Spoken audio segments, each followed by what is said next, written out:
Now, Sarah, you know I like eating desserts, but when it comes to making them, I'm just totally clueless. So now we're on to a butterscotch tart, which sounds absolutely delicious. I wouldn't even know where to start. You know what? I didn't know where to start either, and it's actually very easy. Sounds intimidating, but it's not, I assure you. Show us. We're gonna start by making our pie shell, or tart shell. So this is kind of a nice recipe because we've incorporated some oats as well as some whole wheat flour, so it's a little bit more wholesome than your average tart or pie like crust. the dessert last one. Exactly. Yeah. So we've already ground up our oats. We don't want it to be powdery, just, you know, kind of a coarse grind.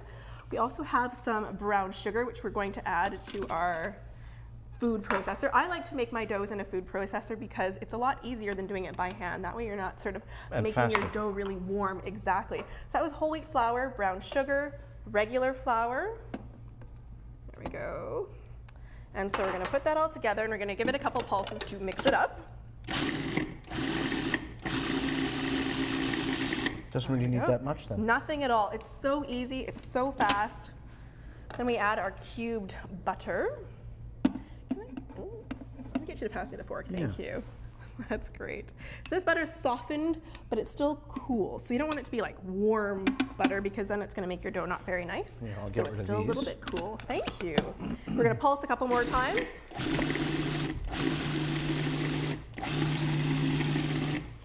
And then next we're going to add some milk. So we've got about a 1/4 cup of milk to start off with. And then if you find that your dough is a little bit crumbly once you take it out, don't hesitate to add more milk because it makes it a little bit stickier and makes your dough stick together a little bit nicer. I think I'd probably just phone you and have you come over and finish it off for me. So you can see that it's starting to look kind of like little Clumpy? peas. It's clumpy, right? And that's exactly the look we're going for. After it's all done, you're going to take it out, you're going to form it into a ball, and then wrap it up and put it in the fridge for about an hour or so, 40 minutes to an hour. Basically, you want the dough to cool. Once the dough is cooled, we're going to roll it out. So I've actually pre-rolled some. So we've rolled it out to about our pie shape. I like to roll my dough on a silicone mat. I find it easier to transfer the dough onto the pan. I don't tend to be very talented at that. Or a cold surface, yes, is that right? Well, you could do it on a cold surface as well, as long as it is well floured. That is the main thing. That's right. So I'm going to flip it over this way. You're going to catch it. I hope so. And that's it. We well slowly done. peel it off. Well done. And then you basically press it into the pan. So we're not going to do the whole thing because I've already pre-done one, but what's going to happen is once it's in the pan, you take off all the edges, make it nice and tart-like, and then we're going to use a fork and we're going to prick the center so that way it doesn't bubble up when you're baking it. Okay. So you're going to prick the center, put it into the freezer for about another 30 minutes or so. Once it comes out of the freezer, you're going to bake it off and you're going to have a nice tart shell such as this. So this becomes... This becomes that, exactly. And you don't need, what are those, pie weights? Pie weights, nope, that's why we've pricked the center and we've frozen it so that it won't rise and bubble and do all those funky things. Okay, now next we're gonna add our butterscotch pudding. So you can make your butterscotch pudding from scratch or you can use instant, whichever you prefer. If you're making it from scratch, we're gonna use that butterscotch sauce that we made earlier and we're gonna incorporate it into our butterscotch, into our pudding.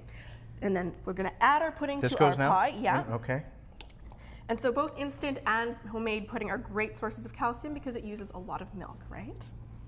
I think this should be enough for you. That's perfect. And so once the pudding goes in, you put it in the refrigerator to chill it, and that's it. You can pretty much serve it about an hour later. And then you lick the bowl.